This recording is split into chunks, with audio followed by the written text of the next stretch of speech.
Selamat pagi, selamat siang, Bapak-Bapak, para profesional dan juga para pimpinan perusahaan. Apa kabarnya? Baik, terima kasih. Sebelum kita mendengarkan firman Tuhan, marilah kita berdoa. Ya Tuhan Bapa, kami mengucapkan terima kasih kepadamu Tuhan, karena Engkau telah beserta dengan kami hingga saat ini. Ya Tuhan Bapa, kami hendak mendengarkan firman-Mu, kiranya Engkaulah beserta dengan kami, supaya kami dapat memahami isi firman-Mu Tuhan, dan surah Roh Kudus-Mu, agar kami bisa bersama-sama, bisa memahaminya dan mengerti firman-Mu ini. Terpujilah namamu, di dalam nama anakmu, Kristus Yesus Tuhan kami. Amin. Baik, saudara-saudara yang terkasih dalam nama Tuhan Yesus, nats kita diambil dari Ulangan 4 ayat 1 sampai 2 dan Ulangan 4 ayat 6 sampai 9. Demikian bunyinya. Nasihat untuk memelihara hukum Allah. Sekarang, hai orang Israel, dengarlah ketetapan dan peraturan yang kuajarkan kepadamu untuk dilakukan, supaya kamu hidup dan memasuki serta menduduki negeri yang diberikan kepadamu oleh Tuhan Allah nenek moyangmu. Jangan kamu menambahi apa yang kuperintahkan kepadamu, dan jangan kamu menguranginya, melainkan berpeganglah pada perintah Tuhan Allahmu yang kusampaikan kepadamu. Ayat 6. Lakukanlah itu dengan setia, supaya itulah yang akan menjadi hikmatmu dan akal budimu di mata bangsa-bangsa. Bila mendengar segala ketetapan ini, mereka akan berkata, memang bangsa yang besar ini adalah umat yang bijaksana dan berakal budi. Sebab bangsa besar manakah yang mempunyai ilah yang demikian dekat kepadanya seperti Tuhan Allah kita, setiap kali kita berseru kepadanya? Bangsa besar manakah yang mempunyai ketetapan dan peraturan demikian adil seperti seluruh hukum ini yang kubentangkan kepadamu pada hari ini? Tetapi waspadalah dan berhati-hatilah senantiasa, supaya jangan engkau melupakan hal-hal yang dilihat oleh matamu sendiri itu, dan supaya jangan semuanya itu hilang dari ingatanmu seumur hidupmu. Beritahukanlah semuanya itu kepada anak cucumu. Demikianlah firman Tuhan, berbahagialah yang mendengarnya dan memeliharanya. Amin. Saudara-saudara yang terkasih dalam nama Tuhan, nas ini sangat menarik buat kita, terutama bapak-bapak dan ibu, bagaimana kita taat dan memelihara hukum Allah. Di sini, bapak-bapak, apakah bapak-bapak dan ibu, para profesional dan juga para pimpinan, menjadi seorang pemimpin yang sukses, bisa menjadi seorang pemimpin yang taat kepada perintah Tuhan? Nah, di sini saya coba mengambil salah satu contoh yang mungkin berbeda dari yang lain. Tapi mungkin saya bisa hal ini di luar dari segi politik ya. Tapi ini adalah dari apa yang kita pelajari dari firman Tuhan. Saya mengambil salah satu sosok yang mungkin bapak-bapak dan ibu tahu adalah seorang politikus Israel dan telah menjabat sebagai Perdana Menteri Israel dalam beberapa periode. Dan dia memang keluarga Yahudi, yaitu namanya Benyamin Netanyahu. Nah, Netanyahu sangat terpengaruh oleh nilai-nilai dan ajaran Yahudi, serta pandangan historis mengenai tanah Israel dan bangsa Yahudi. Nah, di sini juga kita lihat bahwa Benyamin Netanyahu sering berbicara tentang pentingnya tradisi Yahudi dan identitas nasional Yahudi dalam menentukan kebijakan-kebijakan negara. Ia memandang bahwa keberadaan dan keamanan Israel adalah bagian dari rencana Tuhan bagi bangsa Yahudi. Dan ini menjadi landasan dalam banyak keputusan politiknya. Nah, di dalam beberapa pidatonya, Netanyahu menekankan pentingnya tanah atau Alkitab Ibrani dalam membimbing kebijakan dan tindakan pemerintah Israel. Meskipun yang tidak secara eksplisit merujuk pada ayat seperti yang ada di Ulangan 4 ayat 1-2 maupun di ayat 6-9 dalam konteks pimpinan, ada keyakinan kuat bahwa kepatuhannya pada prinsip-prinsip Yahudi adalah elemen penting dalam kepemimpinannya. Nah, kita bisa lihat bagaimana relevansinya dari Ulangan 4 ayat 1-2 dan juga di ayat 6-9 ini. Dari sini di ulangan ini mengajarkan pentingnya ketaatan pada hukum Tuhan yang dalam konteks Yahudi dikenal sebagai Torah. Nah, Netanyahu dalam berbagai kebijakan dan pandangannya menempatkan pentingnya identitas Yahudi dan tanah Israel yang memiliki dasar dalam Torah.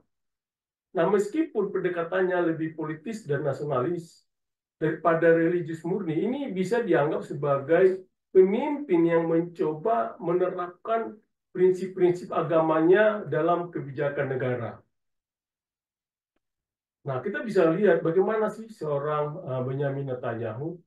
Nah, Benyamin Netanyahu lahir pada tanggal 21 Oktober 1949 di Tel Aviv, Israel.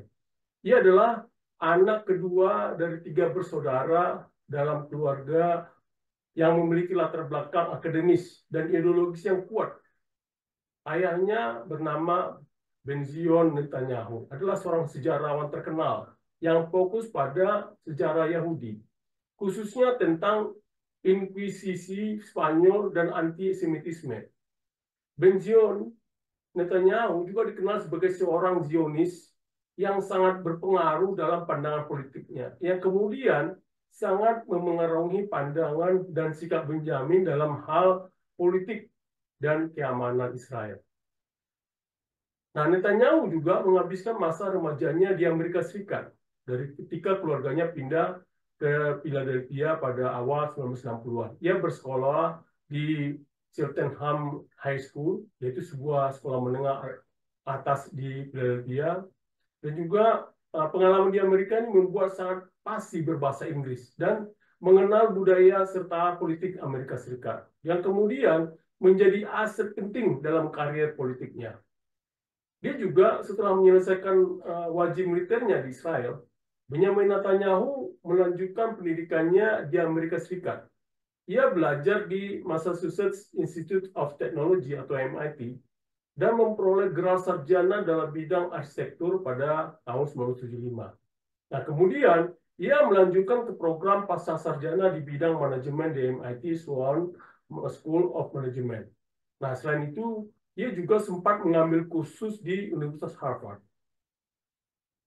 Dalam karir militernya, sebelum melanjutkan pendidikan tingginya, Netanyahu juga menjalani wajib militer di pasukan pertahanan Israel atau kita kenal IDF.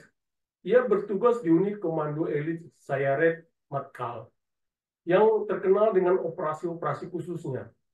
Salah satu misi yang terkenal adalah operasi pembebasan sandera dari sebuah pesawat yang dibajak di Bandara Ben Gurion pada tahun 1972. Nah, pengalaman militernya membentuk pandangan Netanyahu tentang keamanan nasional dan kebutuhan untuk mempertahankan kekuatan militer yang tangguh untuk melindungi Israel. Nah, dalam karir politiknya, Netanyahu memulai karir politiknya sebagai diplomat. Nah, pada tahun 1982, ia diangkat sebagai wakil kepala misi diplomatik Israel di Washington DC. Dan kemudian menjadi duta besar Israel untuk Perserikatan Bangsa-Bangsa pada tahun 1984. Nah, selama masa jabatannya di PBB, ia dikenal sebagai pembela kuat kepentingan Israel dan menjadi tokoh yang sangat vokal dalam melawan antisemitisme serta menegaskan hak Israel untuk mempertahankan diri. Nah, sekembalinya ke Israel, Netanyahu terjun ke dunia politik domestik dengan bergabung dalam Partai Likud, sebuah partai politik sayap kanan. Pada akhir 1980-an, ia menjadi anggota Knesset, itu parlemen Israel, dan memegang berbagai posisi penting dalam pemerintahan, termasuk sebagai wakil menteri luar negeri dan kemudian sebagai menteri keuangan. Kepemimpinan sebagai Perdana Menteri di sini tahun 1996 sampai 99, Netanyahu pertama kali menjabat sebagai Perdana Menteri Israel pada tahun 1996, yaitu menjadi pemimpin termuda yang pernah memegang posisi tersebut pada usia 46 tahun. Nah, selama jabatannya, ia fokus pada keamanan nasional, menandatangani perjanjian Hebron dengan Palestina, dan mengadopsi pendekatan garis keras terhadap negosiasi dengan Palestina, menekankan keamanan Israel di atas kompromi politik. Nah, Netanyahu kembali menjabat sebagai Perdana Menteri pada tahun 2009 dan memimpin negara tersebut selama beberapa periode berturut-turut hingga tahun 2021. Nah, selama masa itu, ia menjadi pemimpin Israel dengan masa jabatan terlama, melebihi David Ben-Gurion, pendiri negara tersebut. Pada masa itu, Netanyahu mengarahkan kebijakan luar negeri Israel ke arah memperkuat hubungan dengan negara-negara besar seperti Amerika Serikat dan menormalisasi hubungan dengan beberapa negara Arab melalui Abraham Accord. Di dalam negeri, kebijakannya termasuk deregulasi ekonomi dan juga reformasi pasar dan yang kontroversial. Dan juga Netanyahu dikenal karena pandangan nasionalisnya yang sangat kuat, yang seringkali ditafsirkan sebagai sikap keras terhadap isu-isu keamanan, terutama terkait dengan Iran dan konflik Palestina-Israel. Nah, di sisi lain, pada masa jabatannya juga diwarnai oleh berbagai kontroversi, termasuk dugaan korupsi yang menyebabkan pengadilan tahun 2021. Nah, saudara-saudara yang terkasih dalam nama Tuhan Yesus, apa yang kita bisa pelajari dari seorang Benyamin Netanyahu? Prinsip-prinsip yang kita bisa pelajari mengenai ini, ada beberapa hal, yaitu adalah pertama adalah keamanan nasional sebagai prioritas utama. Nah, Netanyahu selalu menekankan bahwa keamanan nasional Israel harus menjadi prioritas tertinggi dalam setiap kebijakan pemerintah. Ia percaya bahwa Israel berada di wilayah yang penuh dengan ancaman. Oleh karena itu, menjaga kekuatan militer yang tangguh dan kemampuan pertahanan yang canggih adalah kunci untuk melindungi negara. Netanyahu sering mengingatkan rakyatnya akan ancaman dari negara-negara seperti Iran yang ia pandang sebagai musuh ekstensional bagi Israel. Nah, pandangannya ini tercermin dalam kebijakan pertahanan yang agresif dan upaya untuk mencegah Iran memperoleh senjata nuklir. Nah, prinsip kedua adalah doktrin pukulan pencegahan atau preemptive strike doctrine. Nah, salah satu ajaran penting Netanyahu terkait keamanan adalah keyakinannya pada pentingnya pukulan pencegahan. Ia berpendapat bahwa jika ada ancaman yang signifikan terhadap Israel, maka Israel harus siap untuk melakukan serangan preventif sebelum ancaman tersebut bisa terwujud. Nah, doktrin ini mencerminkan filosofi bahwa lebih baik mencegah ancaman sebelum terjadi daripada harus bereaksi setelah terlambat, yang telah diterapkan dalam berbagai operasi militer selama masa kepemimpinannya. Hal yang ketiga adalah ketahanan ekonomi sebagai pilar kekuatan nasional. Nah, Benyamin Netanyahu juga sangat menekankan pentingnya ekonomi yang kuat sebagai dasar dari kekuatan nasional. Sebagai Menteri Keuangan dan kemudian sebagai Perdana Menteri, ia menerapkan berbagai reformasi ekonomi, termasuk deregulasi, privatisasi, dan pengurangan pengeluaran publik untuk memperkuat ekonomi Israel. Nah, Netanyahu percaya bahwa ekonomi yang dinamis dan maju akan memberikan Israel kemampuan untuk berinvestasi dalam teknologi pertahanan dan infrastruktur nasional yang pada gilirannya akan memperkuat posisi strategis negara di dunia. Nah, prinsip keempat adalah normalisasi hubungan internasional. Nah, salah satu pencapaian utama Netanyahu adalah upaya dalam memperluas dan menormalisasi hubungan Israel dengan negara-negara Arab. Melalui Abraham Accords, Netanyahu berhasil menjalin hubungan diplomatik dengan Uni Emirat Arab, Bahrain, Sudan, dan Maroko. Ia mengajarkan bahwa hubungan diplomatik yang kuat dengan negara-negara di Timur Tengah dan sekitarnya tidak hanya meningkatkan stabilitas regional, tapi juga membuka peluang ekonomi baru bagi Israel. Nah, prinsip kelima adalah menjaga identitas Yahudi dan nasionalisme Israel. Nah, Benyamin Netanyahu sering menekankan pentingnya menjaga identitas Yahudi dan nasionalisme Israel. Ia percaya bahwa Israel adalah negara Yahudi yang harus mempertahankan karakter dan warisan Yahudi dalam kebijakan pemerintah dan hukum. Netanyahu mempromosikan kebijakan yang mendukung pemukiman Yahudi di tepi barat dan mempertahankan klaim Israel atas Yerusalem sebagai ibu kota yang tidak terbagi.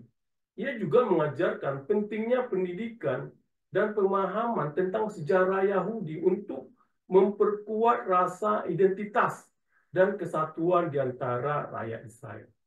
Prinsip keenam adalah pentingnya kepemimpinan kuat dan karisma politik. Nah, Netanyahu seringkali berbicara tentang pentingnya memiliki pemimpin yang kuat dan karismatik untuk memimpin Israel dalam menghadapi tantangan yang kompleks. Ia percaya bahwa seorang pemimpin harus mampu mengambil keputusan sulit, mempertahankan sikap tegas dalam negosiasi internasional, dan menginspirasi rakyatnya untuk tetap bersatu di bawah tujuan bersama. Nah, gaya kepemimpinan Netanyahu yang tegas dan sering kontroversi adalah cerminan dari ajarannya bahwa pemimpin harus siap mengambil langkah-langkah drastis ketika dibutuhkan untuk melindungi kepentingan negara. Prinsip ketujuh adalah melawan terorisme dengan tindakan tegas. Nah, Benyamin Netanyahu dikenal karena kebijakan tanpa komprominya terhadap terorisme. Ia percaya bahwa negara harus merespons setiap tindakan teror dengan tindakan tegas untuk menunjukkan bahwa kekerasan tidak akan dibiarkan begitu saja. Ini termasuk serangan balasan, operasi militer yang ditargetkan, dan kebijakan keamanan yang ketat. Netanyahu seringkali mengajarkan bahwa Israel harus menunjukkan kekuatan dan keteguhan dalam melawan ancaman terorisme, baik dari dalam maupun dari luar negeri. Prinsip kedelapan adalah kerjasama strategis dengan Amerika Serikat. Benyamin Netanyahu menekankan pentingnya hubungan yang kuat antara Israel dan Amerika Serikat sebagai sekutu utama. Ia melihat Amerika Serikat sebagai mitra strategis yang penting dalam memastikan keamanan Israel dan dalam mempertahankan keseimbangan kekuatan di Timur Tengah. Netanyahu berupaya memperkuat hubungan ini melalui diplomasi, kerjasama militer, dan lobi politik, mengajarkan bahwa aliansi dengan negara adidaya adalah kunci untuk melindungi kepentingan Israel di panggung global.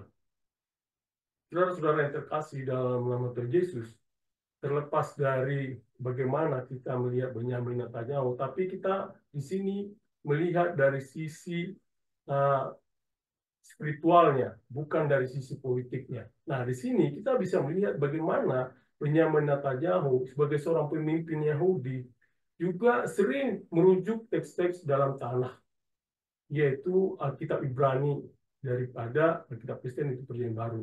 Nah, kutipan-kutipan dari tanah yang sering dirujuk oleh Netanyahu dalam pidato yang mencerminkan keyakinan kuatnya pada pentingnya identitas Yahudi, keberadaan Israel, dan ketahanan bangsa Yahudi. Nah, ini berikut adalah kutipan-kutipan ayat-ayat yang diambil dari Alkitab Ibrani, yaitu adalah diambil dari Yesaya 62 ayat 1, mengatakan demikian. Oleh karena Sion, aku tidak dapat berdiam diri, dan oleh karena Yerusalem, aku tidak akan tinggal tenang, sampai kebenarannya bersinar seperti cahaya, dan keselamatannya menyala seperti suluk. Nah, di sini Netanyahu sering merujuk pada Yesaya 61 dalam konteks komitmen kuatnya terhadap keamanan dan keberlanjutan Yerusalem sebagai ibu kota Israel. Ayat ini menekankan tekad untuk tidak tinggal diam sampai keadilan dan keselamatan bagi Yerusalem tercapai. yang selaras dengan kebijakannya mempertahankan kontrol penuh Israel atas kota ini. Nah, yang kedua, kita bisa lihat di sini adalah dia mengutip Mazmur 121 ayat 4 mengatakan ini. Sesungguhnya tidak terlelap dan tidak tertidur penjaga Israel. Nah, ayat ini sering dikutip oleh Netanyahu untuk menekankan keyakinannya bahwa Tuhan selalu menjaga dan melindungi Israel.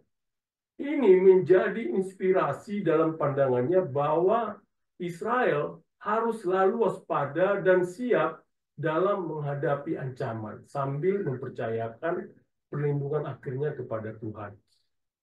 Dia juga mengutip Yeskiel 37 ayat 21. Yeskiel 37 ayat 21 mengatakan, katakanlah kepadanya, beginilah firman Tuhan Allah. Sungguh, aku menjemput orang Israel dari tengah bangsa-bangsa. Kemana mereka pergi? Aku akan mengumpulkan mereka dari segala penjuru dan akan membawa mereka ke tanah mereka. Nah, Netanyahu sering merujuk pada hubungan nubuatan pengumpulan kembali bangsa Israel ke tanah mereka sebagai justifikasi teologis dan historis untuk eksistensi dan kedaulatan negara Israel. Ayat ini mendukung keyakinannya pada pentingnya Zionisme dan kebijakan pemukiman Yahudi di tanah yang mereka anggap sebagai tanah air bersejarah mereka. Dia juga mengutip di Yosua 1 ayat 9 mengatakan demikian. Bukankah telah kuperintahkan kepadamu, kuatkan dan teguhkanlah hatimu, janganlah kecut dan tawar hati, sebab Tuhan Allahmu menyertai engkau kemanapun engkau pergi. Nah, Benyamin tahu sering menggunakan ayat ini untuk menginspirasi ketabahan dan keberanian baik dalam menghadapi tantangan politik maupun militer. Ia mencerminkan keyakinannya bahwa kepemimpinan harus didasarkan pada keberanian dan keyakinan yang kuat bahwa Tuhan menyertai Israel dalam perjuangannya. Dia juga mengutip di Amos 9 ayat 14 sampai 15. Mengatakan demikian. Aku akan memulihkan kembali umatku Israel. Mereka akan membangun kota-kota yang licin tandas dan mendiaminya. Mereka akan menanami kebun-kebun anggur dan minum anggurnya. Mereka akan membuat kebun-kebun buah-buahan dan makan buahnya. Maka aku akan menanam mereka di tanah mereka. Dan mereka tidak akan dicabut lagi dari tanah yang telah kuberikan kepada mereka. Firman Tuhan Allahmu. Nah, Netanyahu sering merujuk pada ayat ini sebagai bukti nubuatan yang telah digenapi melalui pembentukan kembali negara Israel pada tahun 1948. Ayat ini mendukung pandangannya bahwa orang Yahudi memiliki hak ilahi untuk tinggal di tanah Israel dan bahwa mereka tidak akan pernah dicabut lagi dari tanah tersebut. Saudara-saudara yang terkasih dalam nama Tuhan Yesus, setelah kita tadi melihat bagaimana pandangan seorang Benyamin Netanyahu terhadap Ulangan 4 ayat 1 sampai 2 ini, bagaimana bahwa kekuatan Tuhan itu lebih kuat dan berhalu-halusan pada kekuatan Tuhan. Nah, kita bisa melihat bagaimana sih latar belakang Ulangan 4 ayat 1 sampai 2 dan ayat 6 sampai 9 ini. Saya coba meninjau di sini dari sisi baik teologis maupun dari sisi integritas maupun dari konteks historis, pendekatan dan juga melalui dari nanti kita lihat dari sisi tafsirannya. Nah, untuk itu saya juga membaca beberapa buku terkait dengan Ulangan 4 ayat 1 sampai 2 dan 6 ayat 9 ini yang ditulis pada menurut James Gordon McCullough dan J.G. Miller, yaitu dalam bukunya Time and Place in Deuteronomy. Dan ini mengajarkan bahwa di sini disebutkan bahwa Musa menggunakan ayat-ayat ini untuk mempersiapkan bangsa Israel memasuki tanah perjanjian. Menekankan perlunya ketaatan yang ketat terhadap perintah Tuhan sebagai cara untuk mempertahankan hubungan perjanjian mereka dengannya. Dan ini juga bukan sekedar tentang ketaatan legalistik, tetapi tentang memastikan bahwa Israel tetap menjadi bangsa yang dipilih dan dipimpin oleh pengalaman masa lalu, terutama peristiwa di Herod yang berfungsi sebagai paradigma untuk semua pertemuan berikutnya dengan Tuhan. Yang kedua, kita bisa bagi masalah integritas komunal dan identitas. Dan ini saya mengadop dari Michael Karasik yang dari bukunya The Commentators Bible, Deuteronomy, yaitu menyoroti pandangan para komentator klasik seperti Rashi dan Ibnus Esra yang menekankan bahwa hukum-hukum ini dimasukkan untuk menjaga integritas komunal dan spiritual Israel. Dan dengan menginstruksikan Israel untuk tidak menambah atau mengurangi perintah-perintah. Musa menekankan kelengkapan dan kecukupan hukum Tuhan.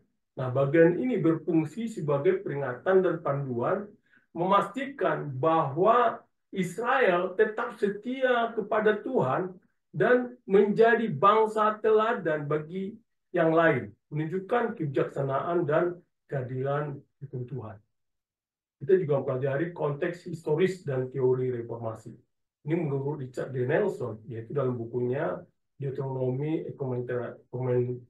Commentary, membahas bagaimana ayat-ayat ini menjadi bagian integral dari teologi Deuteronomistik yang mengaitkan kesuksesan dan identitas Israel dengan ketaatan mereka terhadap perintah-perintah Tuhan. Nah, Nelson juga mencatat bahwa instruksi-instruksi ini penting dalam konteks sejarah Israel yang lebih luas, karena mereka sedang bersiap memasuki fase baru dalam kehidupan tanah perjanjian. Nah, meskipun beberapa sarjana mengaitkan Deuteronomi dengan reformasi keagamaan Raja Yosia, ayat ini melampaui satu momen sejarah tertentu, yaitu menekankan kebutuhan keberlanjutan Israel untuk taat pada Tuhan. Nah, hal yang keempat itu adalah penekanan pada ketaatan dan kesaksian. Nah, di sini saya mengambil dari penulis Diana Thompson dalam Deuteronomy Ethology Commentary of the Bible yang menyoroti pentingnya ayat ini dalam memperkuat gagasan bahwa ketaatan Israel terhadap perintah Tuhan akan berfungsi sebagai kesaksian publik bagi bangsa-bangsa lain. Nah, fokusnya pada tidak mengubah perintah-perintah, menekankan peran mereka dalam membentuk identitas Israel dan memastikan keunikan mereka sebagai bangsa yang berada dalam perjanjian dengan Tuhan. Nah, di sini Thompson melihat ayat-ayat ini sebagai persiapan penting bagi bangsa Israel untuk kehidupan di tanah perjanjian, di mana kesetiaan mereka terhadap hukum Tuhan akan menentukan kesuksesan dan identitas mereka. Nah, secara keseluruhan, bahwa Ulangan 4 ayat 1 sampai 2 maupun dan di ayat 6 sampai 9 itu Musa untuk memperkuat hubungan perjanjian Israel dengan Tuhan, memastikan integritas komunal dan identitas mereka, serta mempersiapkan mereka menghadapi tantangan kehidupan di tanah perjanjian. Nah, ayat ini menekankan pentingnya ketaatan terhadap perintah-perintah Tuhan yang berfungsi baik sebagai panduan bagi Israel maupun sebagai kesaksian bagi bangsa-bangsa di sekitarnya. Saudara-saudara yang terkasih dalam nama Tuhan Yesus, saya coba kita mencoba melihat tafsiran dari Ulangan 4 ayat 1 sampai 2 dan juga di Ulangan 4 ayat 6 sampai 9 ini. Nah, di Ulangan 4 ayat 1 mengatakan demikian. Maka sekarang, hai orang Israel, dengarlah ketaatan dan peraturan yang kuajarkan kepadamu untuk dilakukan, supaya kamu hidup dan memasuki serta menduduki negeri yang diberikan kepadamu oleh Tuhan Allah nenek moyang. Nah, di sini McCofield dan Miller menginterpretasikannya, menekankan bahwa ayat ini menandai momen penting dalam khotbah Musa, di mana pengalaman masa lalu Israel, terutama pertemuan mereka dengan Tuhan di Horeb, dibawa ke depan untuk membentuk perilaku masa depan bangsa Israel.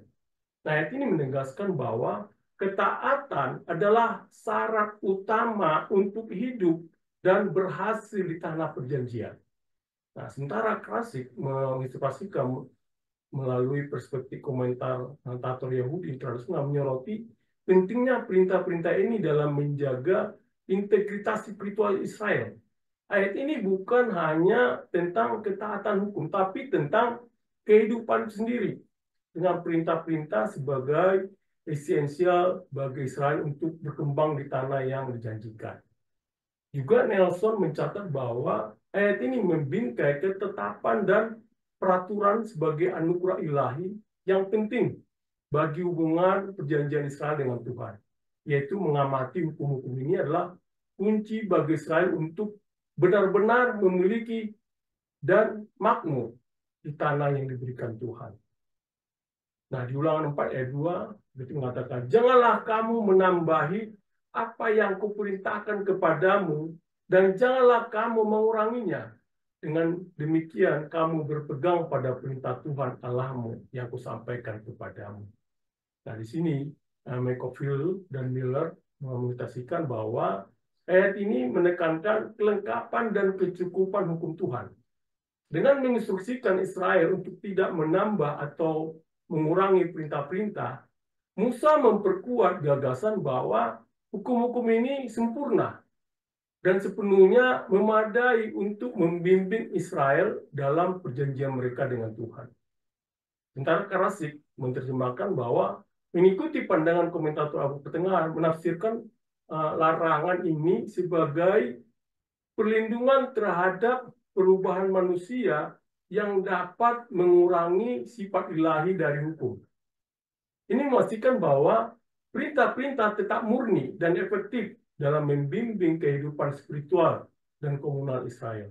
Sementara Thompson menerjemahkan ini sebagai bagian penting dari pembentukan identitas Israel, di mana ketaatan ketat terhadap hukum Tuhan tanpa modifikasi adalah esensial untuk mempertahankan keunikan mereka untuk umat Tuhan.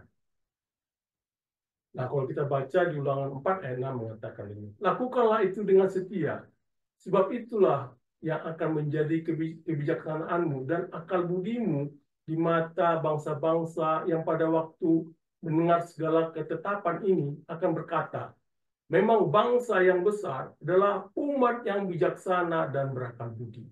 Nah, di sini McCofield dan Miller menafsirkan ayat ini sebagai penekanan pada peran Israel sebagai bangsa teladan.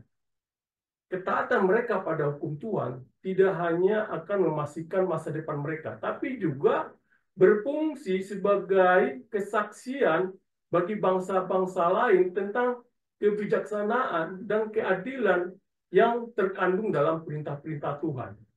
Sementara Karasik menambahkan bahwa itu mencerminkan gagasan bahwa kesetiaan Israel akan menghasilkan kekaguman dan rasa hormat dari bangsa-bangsa lain, sehingga meningkatkan status Israel di antara mereka. Nah, kesaksian publik tentang ketaatan Israel dianggap sebagai bagian penting dari misi perjanjian mereka.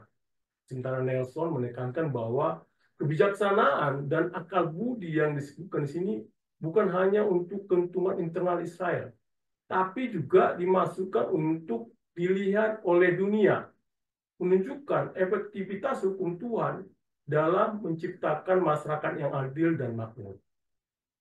Ulangan 4 ayat 7 mengatakan, sebab bangsa besar manakah yang mempunyai Allah yang demikian dekat kepadanya seperti Tuhan Allah kita, setiap kali kita memanggil kepadanya. Nah, McCofield dan Miller menafsirkan sebagai penekanan pada hubungan unik antara Israel dan Tuhan. Tidak seperti bangsa-bangsa lain yang dewa-dewanya jauh dan tidak pribadi.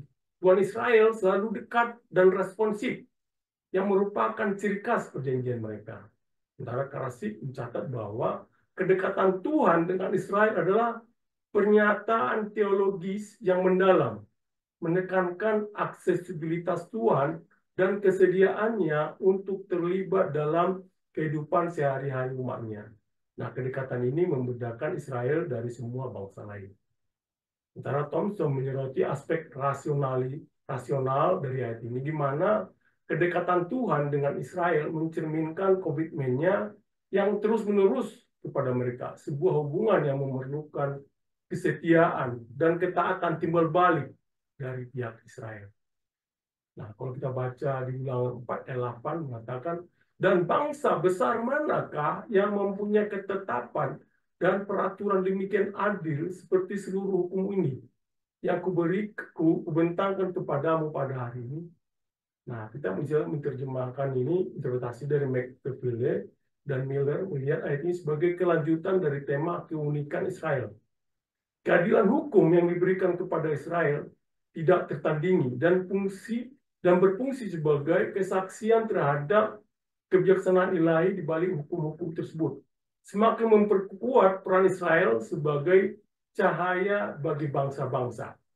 Nah, sementara Karasik menafsirkan ini melalui perspektif Yahudi tradisional yang melihat Taurat sebagai perwujudan keadilan tertinggi. Hukum-hukum ini bukan sekedar aturan, tetapi secara intrinsik, adil dan benar, mencerminkan sifat Tuhan sendiri. Nah, sementara Nelson menekankan bahwa ayat ini merangkum gagasan bahwa hukum-hukum Israel bukan hanya baik bagi mereka, tapi juga merupakan model keadilan bagi seluruh dunia. Keadilan ini adalah bagian penting dari kesaksian Israel kepada bangsa-bangsa. Nah, di ayat 9, 4-9 mengatakan, tapi waspadalah dan berhati-hatilah, supaya jangan engkau melupakan hal-hal yang dilihat oleh matamu sendiri itu. Dan supaya jangan semuanya itu hilang dari matamu seumur hidupmu. Beritahukanlah kepada anak-anakmu dan kepada cucu cicitmu semuanya itu. Nah, di sini McCofield dan Miller menyoroti pentingnya ingatan dan penerusan iman. Ayat ini menegaskan perlunya Israel untuk mengingat perbuatan dan hukum Tuhan, memastikan bahwa generasi mendatang tetap setia pada perjanjian. Sementara Krasik mencatat bahwa ayat ini menekankan kesinambungan hubungan perjanjian Israel dengan Tuhan melalui pengajaran dan ingatan. Ini menekankan tanggung jawab setiap generasi untuk mewariskan pengetahuan dan ketakutan akan Tuhan kepada generasi berikutnya. Nah, Thompson melihat ini adalah sebagai panggilan untuk kewaspadaan dan kesinambungan. Dengan mengingat dan mengajarkan hukum Tuhan, Israel memastikan bahwa identitas dan perjanjian mereka dengan Tuhan tetap kuat sepanjang generasi, menjaga kesehatan spiritual komunitas. Nah, secara keseluruhan, dari ayat-ayat ulang dari ayat 4 ayat 1 sampai 2 dan 6 sampai 9 kita sajikan sebagai arahan teologis dan komunal yang mendalam yang bertujuan membentuk identitas Israel, memastikan kesetiaan mereka dan menjadikan mereka sebagai bangsa teladan di bawah perjanjian Tuhan. Nah, saudara-saudara yang terkasih dalam nama Tuhan Yesus, nah, bagaimana relevansinya buat bapak-bapak sebagai profesional dan juga bagi orang pimpinan perusahaan? Ada hal-hal yang kita bisa lihat di sini. Yang pertama adalah integritas dan kepatuhan terhadap prinsip. Yaitu kita bisa lihat di ayat 1 dan 2. Berbicara tentang tidak menambah atau mengurangi perintah Tuhan yang bisa dipahami sebagai pengingat untuk mempertahankan integritas dalam bisnis dan kehidupan profesional. Prinsip-prinsip dasar yang baik dan benar tidak boleh diubah demi keuntungan jangka pendek. Integritas adalah fondasi kepercayaan yang merupakan aset terpenting dalam kepemimpinan dan bisnis. Nah, kedua kita bisa pelajari adalah hikmat dan keteladanan, yaitu kita bisa lihat di ayat 6 sampai 9 ini menekankan pentingnya hidup dengan bijaksana dan menjadi teladan bagi orang lain. Nah, bagi seorang pemimpin, ini berarti bahwa keputusan yang diambil harus didasarkan pada kebijaksanaan dan pertimbangan yang matang, sehingga tidak hanya menguntungkan perusahaan, tapi juga menjadi contoh positif bagi karyawan, mitra bisnis, dan juga bahkan kompetitor. Kita juga pelajari sini pentingnya pendidikan dan transfer pengetahuan, yaitu seperti ditekankan pada ayat 9. Pentingnya mengajarkan hukum kepada anak-anak berarti bahwa seorang pemimpin harus fokus pada pengembangan generasi berikutnya, Nah, Bapak-Bapak sebagai seorang pemimpin maupun seorang profesional ini bisa berarti pentingnya mentoring, pelatihan, dan memastikan bahwa pengetahuan serta nilai-nilai yang baik diwariskan kepada generasi penerus di perusahaan atau organisasi. Juga di sini kita pelajari tentang visi jangka panjang. Nah, bagian ini mengingatkan bahwa tindakan yang diambil setelah sekarang harus mempertimbangkan dampak jangka panjangnya. Bapak-bapak sebagai seorang pemimpin dan bijaksana tidak hanya berpikir tentang keuntungan sesaat, tapi juga bagaimana keputusan-keputusan saat ini akan membentuk masa depan perusahaan dan masyarakat di sekitar Bapak dan Ibu. Saudara-saudara yang terkasih dalam nama Tuhan Yesus, poin-poin yang kita bisa pelajari dari Ulangan 4 ayat 1 sampai 2 dan 6 sampai 9 ini, kita bisa melihat di sini adalah bagaimana Bapak-bapak menjadi seorang pemimpin yang sukses, yaitu adalah menjadi pemimpin yang taat pada Tuhan, yaitu pemimpin yang taat pada perintah Tuhan. Nah, pemimpin yang taat kepada perintah Tuhan, kita bisa melihat dari Ulangan 4 ayat 1 sampai 2. Nah, di sini bahwa di ayat ini menjelaskan mengajak bangsa Israel untuk mendengarkan dan mematuhi hukum Tuhan agar mereka dapat hidup dan memperoleh berkat. Ketaatan mereka merupakan syarat untuk mencapai tujuan dan kesejahteraan. Nah, bagaimana penerapannya? Nah, di sini mendengarkan yaitu pentingnya mendengarkan dan mengikuti aturan, pedoman, dan prinsip-prinsip etika dalam menjalankan bisnis agar dapat mencapai kesuksesan dan kesejahteraan dalam jangka panjang. Nah, di sini juga kita mempelajari bahwa Bapak-bapak sebagai seorang profesional maupun seorang pemimpin harus mendengarkan dan mematuhi aturan serta regulasi yang berlaku di dalam organisasi Bapak dan Ibu dan industri secara keseluruhan, yaitu kepatuhan terhadap standar hukum dan etika merupakan kunci untuk keberhasilan jangka panjang. Juga di ayat 2 ini kita diajarkan bagaimana Bapak-bapak dan Ibu menjaga integritas dan tidak memanipulasi aturan atau kebijakan perusahaan demi keuntungan pribadi atau kelompok. Nah, setiap keputusan harus dilakukan dengan jujur dan sesuai dengan nilai-nilai dari perusahaan. Lalu bagaimana Bapak-bapak dan Ibu bisa melihat ini? Ada beberapa poin, yaitu yang pertama adalah mendengarkan dan mentaati hukum Tuhan.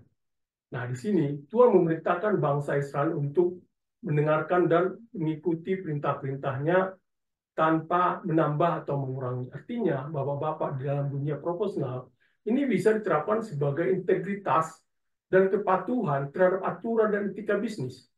Nah, seorang pemimpin yang baik akan menjalankan perusahaan atau organisasi dengan tetap setia pada prinsip-prinsip etika, tidak mengambil jalan pintas yang melanggar aturan atau mengabaikan moralitas demi keuntungan jangka pendek. Di sini juga kita mempelajari kesetiaan pada prinsip dan aturan, yaitu kita bisa di Ulangan 4:1-2, yaitu, nah kita bisa mempelajari di sini bahwa di dalam dunia bisnis, integritas dan kepatuhan pada aturan sangatlah penting. Itu seperti bangsa Israel yang diingatkan untuk tetap setia pada hukum Tuhan tanpa menambah atau menguranginya. Nah, Bapak-bapak para pemimpin harus mematuhi hukum, peraturan, dan etika bisnis yang berlaku. Ini adalah landasan dari kepercayaan dan reputasi Bapak dan Ibu. Yaitu caranya bagaimana, yaitu Bapak-bapak mematuhi hukum dan kebijaksanaan yang ada dalam perusahaan serta regulasi industri. Jangan mencoba memanipulasi atau mengubah aturan demi keuntungan pribadi atau jangka pendek. Karena ini dapat merusak integritas perusahaan dan kepercayaan stakeholders. Saudara-saudara yang terkasih dalam Tuhan Yesus, selanjutnya adalah ketaatan pada aturan dan prinsip yang baik. Nah, di sini, saudara-saudara yang terkasih, pentingnya mengikuti aturan dan prinsip yang telah ditetapkan tanpa menambah atau mengurangi. Nah, di dalam konteks profesional, hal ini bisa diartikan sebagai pentingnya mematuhi standar dan regulasi yang ada, yaitu adalah bagaimana pemimpin perusahaan harus memastikan bahwa perusahaan beroperasi sesuai dengan hukum dan peraturan yang berlaku, tidak menambah atau mengurangi demi keuntungan sementara, yaitu bisa mengambil keputusan yang jujur dan tidak kompromi terhadap etika bisnis. Nah, kita juga mempelajari di sini adalah ketaatan terhadap hukum dan prinsip. Bapak-bapak sebagai profesional maupun seorang pemimpin diharapkan untuk mematuhi hukum dan prinsip yang telah ditetapkan. Dalam konteks bisnis, ini berarti menjalankan usaha dengan integritas, mematuhi regulasi, dan tidak melakukan manipulasi atau penipuan. Nah, sama seperti bangsa Israel diingatkan untuk tidak menambah atau mengurangi perintah Allah. Nah, sebagai para pemimpin, juga diingatkan untuk tidak memanipulasi aturan atau prinsip demi keuntungan pribadi. Ini mengajarkan pentingnya integritas dan komitmen pada kebenaran. Tentu Bapak-Bapak hal ini perlu mengutamakan etika dalam setiap keputusan bisnis, menghormati aturan yang ada dan tidak tergoda untuk mencari jalan pintas yang tidak etis. Bapak-bapak dan ibu juga kita bisa belajar di sini adalah ketaatan kepada hukum dan prinsip yang benar. Nah, di sini Musa menekankan bahwa bangsa Israel harus mendengarkan hukum dan ketetapan yang diajarkan kepada mereka dan tidak boleh menambah atau menguranginya. Ini menunjukkan pentingnya integritas dalam memegang dan menerapkan prinsip-prinsip yang benar. Nah, bapak-bapak seorang pemimpin, bapak-bapak harus mampu berpegang pada nilai-nilai dan prinsip-prinsip dasar yang benar. Bapak-bapak dan ibu harus menjalankan aturan dan kebijakan perusahaan dengan jujur, tanpa menambah atau mengurangi atau untuk keuntungan pribadi atau kelompok tertentu. Nah, saudara-saudara yang terkasih dalam nama Tuhan Yesus, kita bisa melihat untuk mendukung kita bahwa di Amsal 4 ayat 7 mengatakan demikian. Permulaan hikmat ialah perolehlah hikmat, dan dengan segala yang kau perolehlah pengertian. Juga kita pelajari di Amsal 3 ayat 5 sampai 6. Percayalah kepada Tuhan dengan segenap hatimu, dan janganlah bersandar kepada pengertianmu sendiri. Akuilah dia dalam segala lakumu, maka ia akan meluruskan jalanmu. Ini relevan buat Bapak dan Ibu, menunjukkan pentingnya bergantung pada prinsip dan pentingnya petunjuk ilahi dalam mengambil keputusan. Bukan hanya pada pemahaman manusia semata. Juga kita bisa lihat di sini sebagai pedoman kita adalah Mazmur 119 ayat 105. Firman-Mu itu pelita bagi kakiku dan terang bagi jalanku. Juga di Mazmur 119 ayat 9. Dengan apakah seorang muda mempertahankan kelakuannya bersih dengan menjaganya sesuai dengan firman-Mu. Juga di Matius 5 ayat 18. Karena aku berkata kepadamu, sesungguhnya selama belum lenyap langit dan bumi ini, satu iota atau satu titik pun tidak akan ditiadakan dari hukum Taurat sebelum semuanya terjadi. Nah, di sini Yesus mengatakan bahwa setiap iota dari hukum tidak akan berlalu sehingga semuanya digenapi. Nah, Bapak-bapak, para personal dan juga para pimpinan perusahaan, lalu bagaimana langkah-langkah yang harus Bapak lakukan? Yaitu pertama adalah kepatuhan terhadap aturan. Pastikan semua tindakan dan keputusan dalam perusahaan mematuhi hukum dan regulasi yang berlaku. Yang kedua, menjaga integritas. Nah, hindari kompromi terhadap prinsip-prinsip dasar yang telah ditetapkan dalam kebijakan perusahaan. Yang ketiga adalah kebijaksanaan dalam kepemimpinan. Gunakan kebijaksanaan dan akal budi dalam pengambilan keputusan untuk membangun reputasi yang kuat. Nah, yang keempat adalah pentingnya hubungan spiritual. Bapak-bapak dan ibu, perkuat nilai-nilai moral dan spiritual yang menjadi dasar dalam setiap keputusan bisnis. Langkah kelima adalah keadilan dalam kebijakan, yaitu terapkan keadilan dalam semua aspek manajemen dan operasional perusahaan. Yang keenam adalah pelestarian nilai dan budaya. Jangan lupakan sejarah dan pelajaran yang telah dipelajari, dan pastikan nilai-nilai ini diteruskan ke generasi berikutnya. Saudara-saudara yang terkasih dalam nama Tuhan Yesus, Setelah kita melihat dari ayat Ulangan 4 ayat 1 sampai 2 dan ayat 6 sampai 9 ini, itu memberikan pelajaran pentingnya mengenai ketaatan terhadap prinsip, kebijaksanaan dalam kepemimpinan, pentingnya pendidikan dan pembinaan generasi berikutnya, serta kesadaran akan tanggung jawab moral dan etis.